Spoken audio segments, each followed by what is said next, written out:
Bonjour les amis, bienvenue sur ma chaîne YouTube. Pour ceux qui ne me connaissent pas encore, moi c'est Bettina, donc je suis assez nouvelle sur YouTube. D'ailleurs, c'est ma seconde vidéo. J'espère que la précédente vous a plu. Donc pour ceux qui n'ont pas suivi, qui n'ont pas eu la chance de regarder ma vidéo, j'avais abordé la positivité, à savoir comment créer et attirer à soi les bonnes choses dans la vie en donnant quelques petits conseils et astuces à mettre en place. Et j'espère par ailleurs que vous avez été nombreux à les suivre. J'en doute absolument pas, ou sinon vous ne serez pas là aujourd'hui en train de visionner ma seconde vidéo.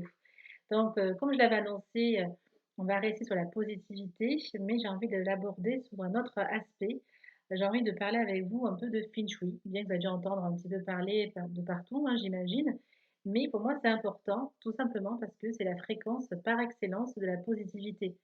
Et pour cause, hein, le Feng Shui, ça permet de développer une zen attitude, ça permet de vivre en harmonie et en communion avec soi-même et également avec les autres, qui est juste, en mon sens, vital. Ça augmente aussi nos chances de réussite dans la vie et ce, dans bien de domaines, que ce soit la santé, sur nos finances, en amour, enfin, peu importe le domaine, mais ça permet justement d'augmenter nos chances de réussite et de bien-être dans la vie. Donc, c'est important de connaître les bases, les fondamentaux. Parce que comme je disais dans ma vidéo précédente, la positivité, c'est un état d'esprit que l'on cultive, que l'on doit cultiver au quotidien et qui n'est pas chose aisée, hein, j'entends bien. C'est pour ça qu'il existe des méthodes et techniques pour y parvenir. Le chemin est long, mais il est nécessaire. Voilà, si on veut vraiment que notre vie change dans le bon sens du terme, il faut savoir prendre des mesures et faire face à des changements, que ça nous plaise ou non. Voilà. Et le feng shui, donc, c'est une bonne méthode aussi. Alors, je ne suis pas experte en la matière, je ne vais pas m'avancer du tout sur le sujet. Néanmoins, je m'y intéresse énormément et je pense avoir acquis certaines méthodes ou du moins compris certains mécanismes. Donc aujourd'hui, je vais commencer par la base, tout simplement en vous parlant d'énergie. Alors l'énergie, donc en chinois, se prénomme donc le qi. Et le qi, c'est hyper important. Pourquoi? Déjà nous-mêmes, en tant qu'individu, nous sommes une source vivante d'énergie. Tout notre corps, tout notre être, justement, est entouré donc d'énergie. Nous véhiculons cette énergie et dans nos déplacements, d'ailleurs, elle nous suit également. Dans notre domicile, sur notre lieu de travail, peu importe qu'elle soit positive ou négative, elle nous suit. Voilà. Et dans le Feng Shui, il a été démontré que bien sûr, pour avoir un état d'esprit ouvert, de bien-être, etc., il fallait aussi faire attention à notre lieu d'habitation. Pourquoi? Parce que dans notre lieu d'habitation, ça reste quand même un endroit où on est censé passer le plus de temps après notre travail. Et c'est là où on trouve refuge. Normalement, on est censé se sentir le mieux possible. On est chez soi, il y a tous les barrages tombent et on devrait se sentir bien. Et pour autant, il y a des personnes qui sont quand même frustrées.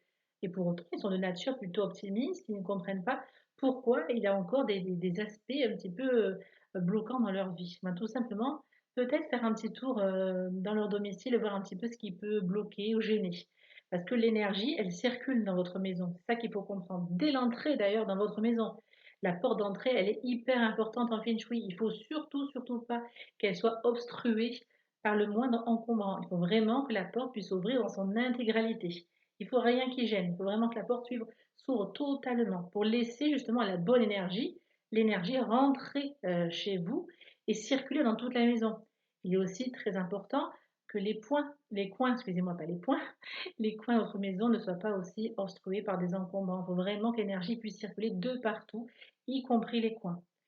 Les armoires, les placards, le rangement, c'est hyper important. Une maison bien ordonnée est synonyme d'un esprit bien ordonné qui vous permet d'avoir une vision plus claire sur les choses, sur la vie, sur votre vie.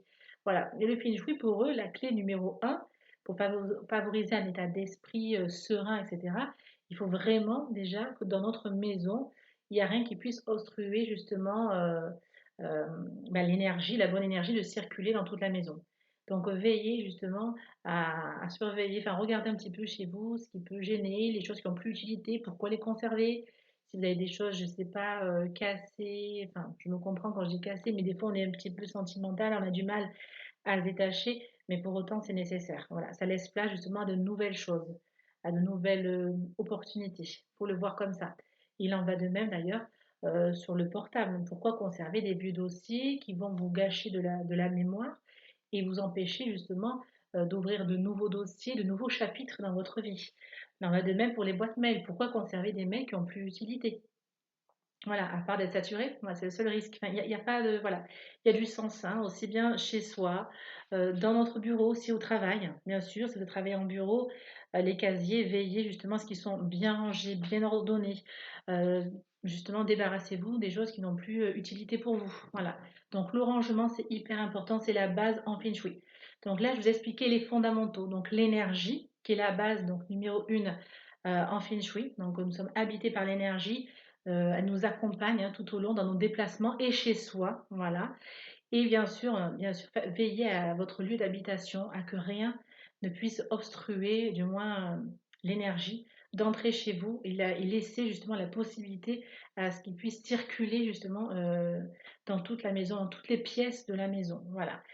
Aujourd'hui, je vais m'arrêter là. C'est justement les bases, donc on commence petit peu par petit peu. N'oubliez pas mes conseils précédents de ma vidéo, de ma première vidéo. Voilà, continuez toujours à les appliquer, vous verrez, vous allez progresser petit à petit. L'essentiel, c'est le résultat. Ma prochaine vidéo, je vais changer un petit peu de thématique. Alors, pas longtemps, je vous assure, je reviendrai sur la positivité. Je vous en dis pas plus, hein, sur ma prochaine vidéo.